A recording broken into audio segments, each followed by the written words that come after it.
Hoje é sexta-feira, a semana está acabando, mas foi uma semana marcada por um debate muito interessante que foi provocado pelo presidente Jair Bolsonaro, né? É um debate que resvala num tema chato, que é a reforma tributária, porque toda hora que você fala de reforma tributária é um inferno. Reforma boa é a reforma que você pode fazer na sua casa, pra deixar a sua casa mais bonita, comprar móveis novos, né?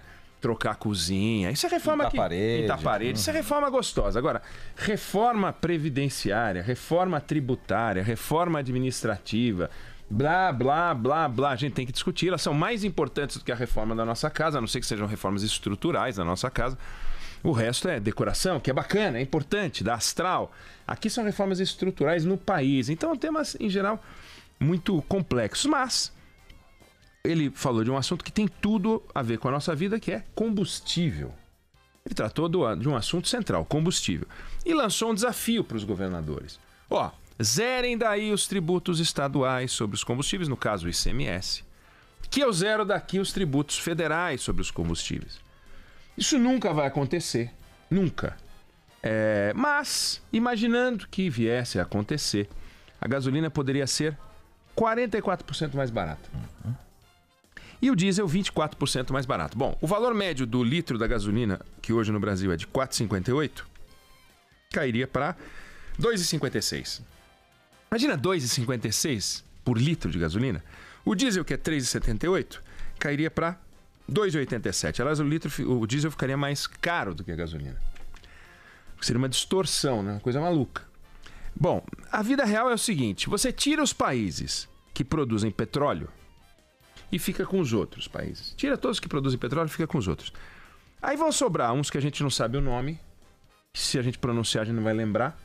E o único que tem gasolina mais barata do que este preço novo que a gente teria caso houvesse a redução absoluta, e do diesel também, é a Bolívia. Nenhum outro país tem uma gasolina de 2,56 ou um diesel de 2,87. Não tem.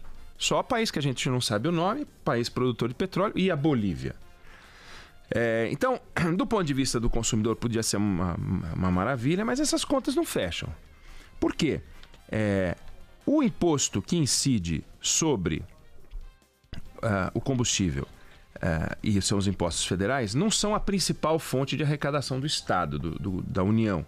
Mas o imposto que incide sobre os combustíveis, que é o ICMS, é a principal fonte de arrecadação dos estados. Mas de que tamanho? De cada R$100 que os estados arrecadam, 75 vem do ICMS. É só isso. De cada R$100, 3/4 vem do ICMS. Então, se você tirar o ICMS sobre um produto que é fundamental, você vai tirar um naco da receita dos estados, que pede para cortar o IPVA, mas não pede para cortar o ICMS. Eles não vão querer, não vai dar, não funciona, não tem como, né? Da mesma forma, o governo federal não pode abrir mão desses tributos. A gente teria um buraco de algo perto de 30 bilhões de reais no governo federal. A gente está catando moeda no cofrinho para fazer conta e não ter que aumentar tributo. E ainda assim a gente tem um déficit orçamentário. Como é que você tira 30 bi do caixa e vamos que 30 vamos, bi ano, né? Ano. Lembrando que a reforma da Previdência vai dar média de 80 bi ano de ganho. Aí você vai pegar 30 bi ano e vai jogar fora? Não tem como, realmente não tem como. Eles teriam que fazer ou um corte essencial de despesas, mas assim, a gente não vê nem o corte periférico de despesas. Toda hora a gente dá um exemplo aqui. Ontem nós falamos daquela renovação de frota de automóveis. Toda hora tem um exemplo bobo, mas bobo é 13 milhões, 50 milhões, 70 milhões. Quando você vê, foi 1 bilhão. Você vê, mas isso aqui é outro bilhão, né? E gastando, não é economizando. A gente nunca economiza nada. A gente não economiza nada. O professor Silvestre ouviu isso e falou: mas como? Esse pessoal não economiza nada? Não economiza nada. Não tem como. Então você vai cortar despesas essenciais ou você vai fazer um negócio que é aumentar os tributos em outro canto. Você vai buscar o dinheiro em outro lugar, né? A gente nunca viu o governo cortar, a gente já viu o governo arrumar tributos em outros lugares. E aí esse debate ele provoca duas discussões. Uma sobre os tributos, que é o seguinte: ontem o Sandro Badaró entrevistou no 2 a 2, ou continuou a entrevistar, segunda parte de uma entrevista com o Adriano Pires, que é um especialista nesse tema de energia, combustível, etc. e tal. Olha só, o Rio de Janeiro tem refinaria. E o Rio de Janeiro tem uma das gasolinas mais caras do país. Por quê? Porque tem o ICMS mais caro do país. Por que o Rio de Janeiro tem o ICMS sobre os combustíveis mais caro do país? Porque o Rio de Janeiro resolveu que seria assim. Então, ele resolveu que, como é mais fácil você tributar combustível, como é mais fácil você tributar bebida, como é mais fácil você tributar cigarro, do que você ir nos pontos de consumo, do que você ir pegar outras coisas. Você fala, não, vamos pegar um produtão fácil, lá, pum, e meteu 30 e tantos % de ICMS no combustível. Tem lugar que o combustível, o ICMS é 25%, é 34%. Ou seja, o Estado precisa de dinheiro? Precisa. Aí ele vê o combustível, vai lá e dá uma nacada no combustível. Tem a ver com o preço do combustível? Não, tem a ver com o apetite do Estado de dar uma tributada e num produto fácil de tributar. Foi lá e pumba, meteu uma alíquota monstro nos combustíveis e gerou uma distorção. Dá para mexer nisso? Dá. Agora, você vai fazer o quê? Você vai tirar dos estados o direito de manejar um tributo que é deles? Eu quero fazer uma redução no imposto do querosene de aviação para atrair aviões para o meu aeroporto. Eu não posso, eu não vou poder. Por quê? Porque vai ser tudo o mesmo preço. Então nós vamos criar algo que é bom em tese para o consumidor e os estados vão perder a oportunidade ou a chance de viver numa federação em que um estado compete com o outro. Então entra naquela discussão sobre guerra fiscal. Até que ponto é justo você harmonizar os tributos e com isso você tira de um estado ou de outro o direito de ser mais competitivo ou a vontade de ser mais competitivo e falar, pô, eu vou fazer um ajuste brutal nas minhas contas, vou reduzir as minhas despesas e vou cobrar um ICMS menor e vou brigar por dinheiro. Ah não, mas aí vai dar um problema com o Rio de Janeiro, vai dar um problema com Minas Gerais, vai dar um problema com Santa Catarina. Então, fica nessa discussão. Resultado, nós que sempre fomos uma falsa federação, muito concentrada no governo federal, estamos vendo esse debate de novo sendo promovido pelo governo federal, que fica com 70% de todos os impostos que são arrecadados no país, os municípios com 5%, os estados com a diferença.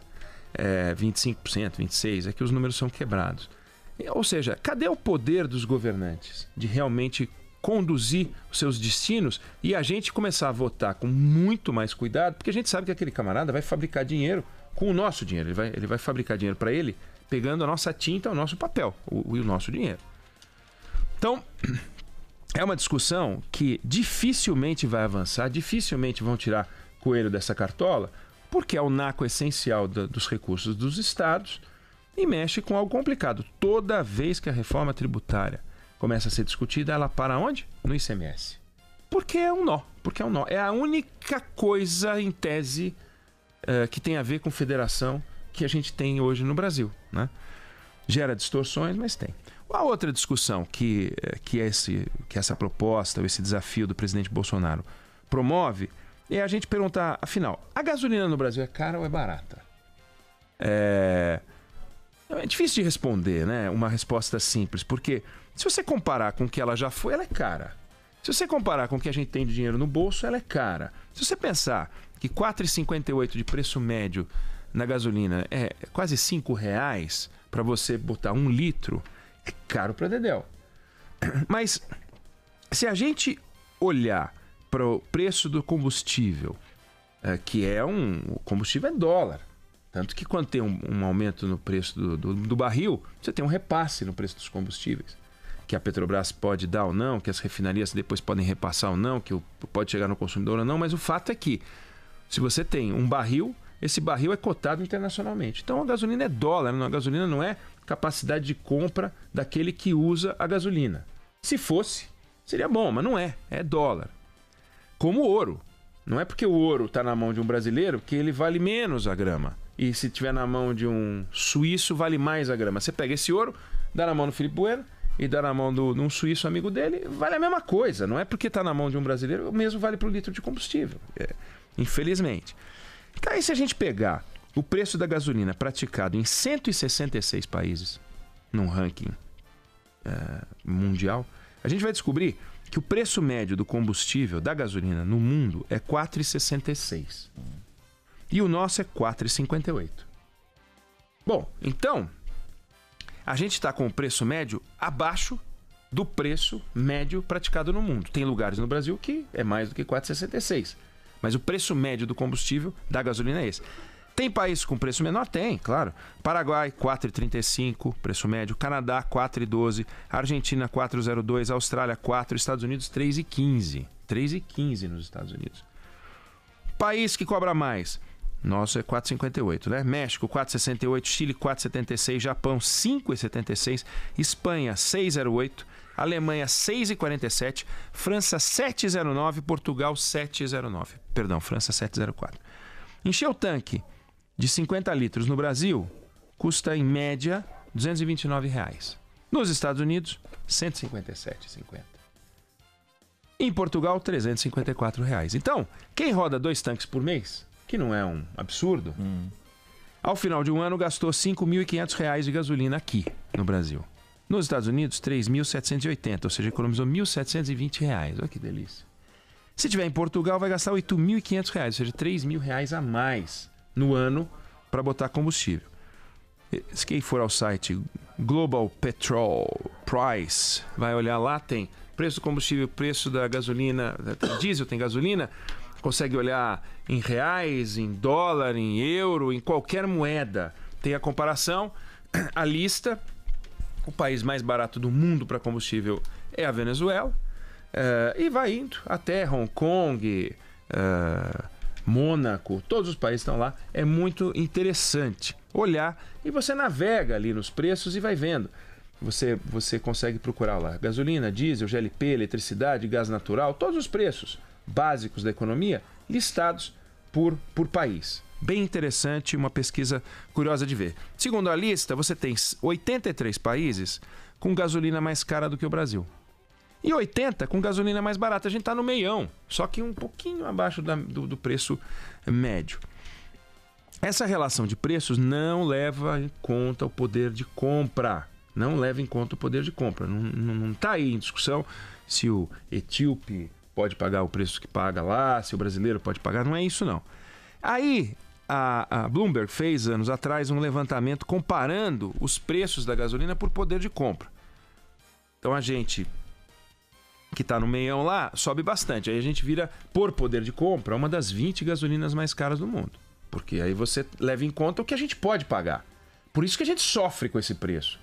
Mas quem produz o petróleo, e quem produz a gasolina, e quem refina a gasolina, claro que tem que levar em conta o que as pessoas podem pagar. Porque se a gasolina for a R$20, acabou. Quebra o Brasil. Mas eles trabalham com preço que é internacional, como soja, como ouro, lamentavelmente. Bom, onde é que eu quero chegar com isso? Que se a gente resolver, por exemplo, que as estradas não têm mais pedágio, não vai mais ter pedágio. Ou a gente vai ter estradas esburacadas, coisa que a gente já tem em boa parte do país, justamente nas estradas que não tem pedágio, às vezes em algumas que tem pedágio, mas em geral as estradas que têm pedágio estão em melhor situação. Basta ver os rankings de qualidade, a qualidade da curva, o ângulo, a qualidade do pavimento, o que acontece quando chove. Não é à toa que uma estrada pedagiada aguenta mais a chuva do que a não pedagiada. O que é isso? É mais bem feita e tal. Mas se a gente entender que a partir de agora nós não vamos ter mais pedágio, nós podemos resolver isso. O que vai acontecer? O custo de manutenção da rodovia, ou você não vai ter nenhum, ou você vai colocar no preço do chuchu, no preço da carne, no preço do tomate. Você vai ter que tributar, e até na gasolina, para poder botar o dinheiro na rodovia, porque tem que ter uma rodovia bacana. Se a gente resolver que o ICMS sobre o combustível deve ser zerado, como propõe o presidente, e que os impostos federais devem ser zerados, também não tem problema nenhum. A gente vai anunciar ao país o seguinte: a partir de agora, combustível não tem mais preço. Então, a gasolina vai desabar, o diesel vai desabar. E aonde nós vamos pegar esse dinheiro que ia para hospital, educação, saúde em geral, né? Segurança e tal? Para onde? Como é que a gente vai buscar esse dinheiro? De novo, nos mesmos lugares que a gente buscaria se a gente resolver zerar o preço dos pedágios. Então, a primeira pergunta que fica é o seguinte: É justo que pague pelo combustível aquele que usa o combustível e, portanto, ele paga o ICMS e não o resto da sociedade todo, ainda que não use carro nem ônibus, só use veículos elétricos ou patinete ou bicicleta? É justo? Se é justo, tudo bem você baixar o preço do combustível, reduzindo o ICMS e os impostos federais e indo buscar no bolso de todos os outros brasileiros. Se não é justo e cada um que liga o seu automóvel tem que pagar por aquilo, é difícil imaginar uma redução de ICMS, a não ser que houvesse uma racionalização no Estado, que dá para fazer. Nós somos perdulários, não há a menor dúvida disso. Segunda pergunta é justo que o Estado possa discutir o que fazer com os tributos sem que ele seja obrigado a rever as suas despesas? Essa é a grande questão que sempre aparece atrás dessas conversas. Quando o presidente Bolsonaro fala, vamos baixar os preços, ele não está levando em conta quais são as atribuições do Estado que devem ser mantidas e quais são as atribuições do Estado que não devem ser mantidas. Quando os governadores dizem vai ter um buraco nas contas públicas, e vai ter um buraco nas contas públicas, eles também não estão preocupados em saber que despesas eles deveriam rever e que despesas eles deveriam manter. E várias vezes a gente já falou aqui da baixa qualidade do serviço público, das despesas desses tribunais de contas, do Poder Judiciário, do Poder Legislativo. A gente tem, tudo bem, tem ICMS altíssimo sobre os combustíveis, tem impostos federais altos sobre os combustíveis, e a pessoa vai se aposentar e não tem um funcionário do INSS lá para cuidar dela. Você fala, mas então peraí, de qual sigla vocês cuidam mais? Vocês cuidam do ICMS e não cuidam do INSS? Por que vocês gostam mais do ICMS do que do INSS? Essa aqui é a questão. A gente liga para o ICMS e não liga para o INSS. Isso é injusto. Então, é um país injusto que cuida de pegar o dinheiro do nosso bolso o tempo inteiro e não cuida de atender as pessoas. Quando entra essa discussão, ela ganha um caráter demagógico, porque fica um desafio do tipo, vamos baixar? Vamos. Então todo mundo baixa. Então baixa você primeiro. Você baixa que daí eu baixo. Então baixamos nós que nós baixa. Tá bom. E aí como é que fica o Brasil? Então, por que não sentam esses cidadãos, o presidente da República, com os governadores, um pedaço de papel em branco, não custa nada. Você não precisa pegar planilha Excel, não precisa pegar nada. É assim, o que cabe a nós, Estado, fazer direito? E o que cabe a nós, Estado, parar de fazer mal feito? Quanto que a gente tem que custar mesmo? Quanto tem que ganhar um professor? Quanto tem que ganhar um policial? Quanto tem que ganhar um bombeiro? Quanto tem que ganhar... Começa a listar essas coisas. Você vai olhar o seguinte, pode ser até que a gente precise de mais dinheiro, não sei. Mas seguramente tem desperdício. Tem muito desperdício. E se você encontra uma faixa de desperdício, tá aí um volume de dinheiro que você pode deixar de cobrar da sociedade. Ou devolver na forma de investimentos, redirecionar. E aí você fala, minha gasolina é cara, mas olha só o que a gente tem. Minha gasolina, meu ICMS é alto, mas olha só o que o meu Estado me oferece. Uma educação de qualidade. No município você tem as creches, tá bacana, as universidades estão boas, né? A moradia na universidade não é aquele descalabro. Então, a falta de compromisso da maior parte dos governantes com os nossos interesses e a falta de apetite deles para se envolver nas grandes discussões, isso é que choca. Ou seja, um debate dessa relevância, como que propôs o presidente, vai acabar exatamente da forma como ele está. Ele vai ser esquecido, como são esquecidos os outros debates. Daqui a pouco ninguém mais está falando do preço do combustível, até um novo aumento, e aí a gente vai acordar e falar, meu Deus, temos um problema com a gasolina de novo, e daí nós podemos daqui a pouco estar enfrentando uma nova paralisação, uma nova greve, um novo problema. A gente não deveria perder essas oportunidades como essa que o presidente colocou na mesa.